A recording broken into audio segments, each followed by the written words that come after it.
Hi, intro students. I want to start our first lecture. Now, you should have gotten through our first announcement, watched our videos to kind of orient us to the course.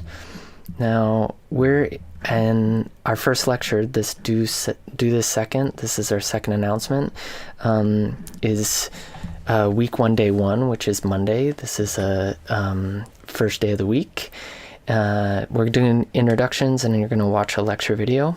I'm going to talk about a couple artworks that are hopefully going to spark a dialogue that you're going to respond to. Okay, so you're going to respond using Loom, and you're going to answer and give me your brief thoughts in about roughly 5 minutes if you want on this intro lecture, some of your initial responses to some of the questions I'll pose during the lecture. This will be due week 1, day 2, which is our Thursday due date. And in addition to that, you're going to make sure by this Thursday as well to complete your student agreement form, which I've linked here.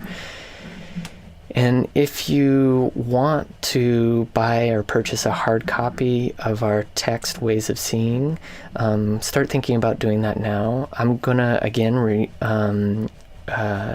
give you that as a PDF, the entire text. So if you want to watch it or read it digitally or print it out yourself, that's totally your option.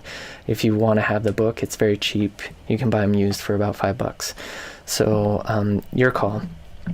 Now, this Loom question, I'm gonna just so we're trying to orient ourselves to the format. It'll show up as an upcoming assignment. You're gonna have this question right here. I'm gonna link to it right now so you can see. When I go to this question on your end, it should show as a question like this, and you're going to answer it by recording a screencast of your audio and video, or just audio if you don't want video, where you're answering and thinking about some of the things that I've posed, and you're going to submit the URL to this question from Loom. And that makes it available not only to me, but to the rest of your classmates as well. All right. Now, coming back here, you're also going to see the student agreement here as well. Okay. Now, when I go back to our front page, our home page, I'm going to open up a couple of these images here, Tom Friedman and Maurizio Catalan's work, but I'll start with Tom Friedman's here. When you select this, hopefully it opens up as an image. I've noticed that it comes to something like this. If you find that these 3 dots up here where it says more actions, you can select that and open it up in a new window, and it should open up as an image. Now, this is a scanned image that I took out of a text, out of a book, and this is an artwork by Tom Friedman. It's titled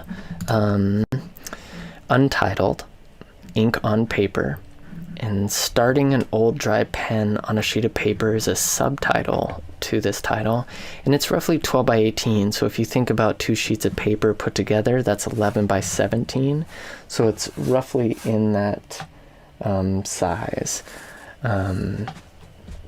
Now, coming back to this image, what you're looking at, and you can see here, is sorry, my cat is bothering me and distracting me a little bit. Must be hungry. Now, we're looking at this image, and it is what it sounds like, right? What he titled it is starting an old dry pen on a piece of paper, and that's what it is. You can see the engraving of this dry pen, this etching, and then or scratches or scribbles, and then once some ink came out, he stopped. Okay.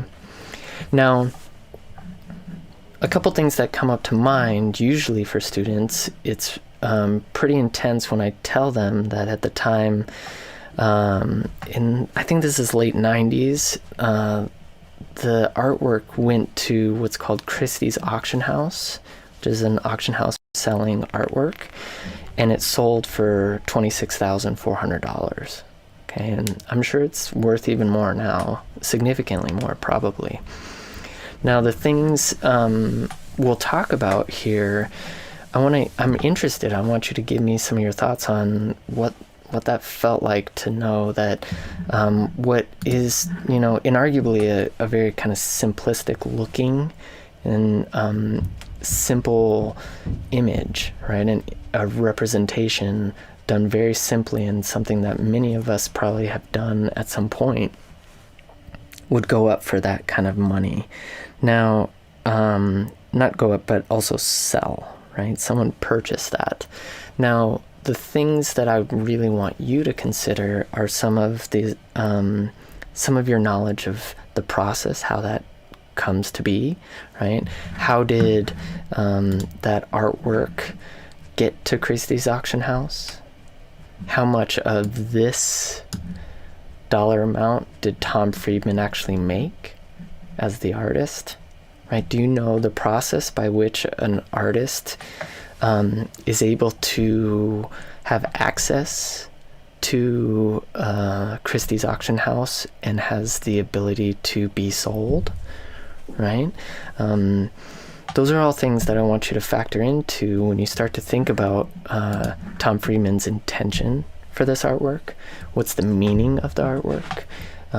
What's he trying to say? What's the artwork attempting to say beyond Tom Friedman's intentions? Like, does it exist and start to become or mean something different than maybe what the artist intended it to do? I'm not sure about some of those things necessarily, because they're things that are outside of our realm of or our access to know, but they're things to consider, okay? And question. Now, that's going to be something I want you to respond to. Now, I'm going to move on to Maurizio Catalan's work, which is titled Comedian. And this is the one that I brought up in my presentation to you in the fall when talking about the course. This is called Comedian, and it is what it looks like. It's a banana that's been duct taped to a wall. Now, this is a temporary gallery wall at an art fair called Art Basel in Miami that happens yearly. Okay, it's a big fair where galleries and collectors present their works of artists that they either represent or the works that they own, and people can purchase them there directly or or network ways of collecting or trading or doing whatever they want with their artworks. All right, so it's like a trade show or trade fair of some sort for artists or collectors, artists galleries, and so on and so forth.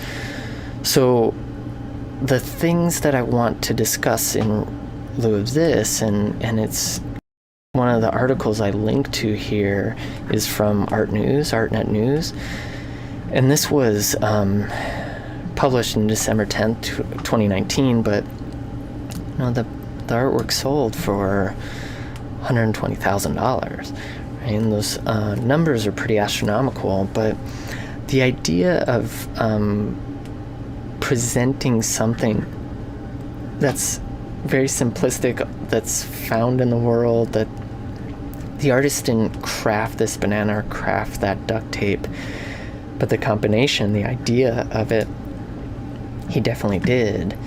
But the idea of selling something that's ready-made like that, and I use that term ready-made because we're going to talk about Duchamp in this course next week, it's really critical. It's important to understand and know, all right? So this has a lineage, and it's a lineage that's been around for quite some time, and the reference here to Warhol and Andy Warhol's soup cans is a pretty clear way of saying this isn't anything new. Okay, there is an absurdity here, but this is also maybe about something. So one of the things that's hard and difficult as we move through this course is that we're going to be presented with work that might sometimes be about the art world. It might be about that specific context of the Art Basel and the absurdity of selling some of these things. So Maurizio Catan is playing a prankster or a joker in this sense. Those are some real themes that run through some of this work. All right, and however cynical that might sound, that's some of what's happening. Now, I threw in here some counters, right? This is someone who's thinking or is kind of counter to Tom Friedman's work being sold for what it is. This is a really nice article or play or criticism of the work by Maurizio Catan. This is by an artist group called the Guerrilla Girls. Guerrilla Girls have been working for decades now, and they're a group of women who only present themselves in public as gorillas. So they're always wearing gorilla masks to kind of mask their identities. But they are selling on their website unripened green banana, found objects, banana and duct tape, 8 by 8 inches, right? Comes with certificate of authenticity and a healthy dose of feminism. Warning, item is perishable as it is feminism if people ignore the history, and as it is, wait, I'm not saying that correctly. Item is perishable as is its feminism if people ignore the history and social significance of the banana. And it's sold for, or it's selling, you can actually add this to a cart and buy it for $120,000 with one extra dollar. And it says, funny how men always think they invented the banana joke. Okay? So there's a kind of inner world play between Maurizio Catalan's work and other artists who would criticize that artwork or that art world.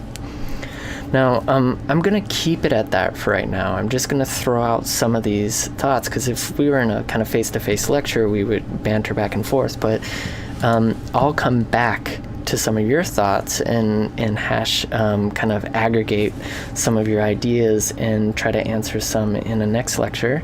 But this is a good way of starting some dialogue. The main thing I want you to focus on, the main thing I really would like to see in your responses is teasing out and being honest about your reaction to these artworks, but then also being critical of maybe some of your assumptions, and see if you can tease out some of those assumptions. All right, look forward to seeing your responses.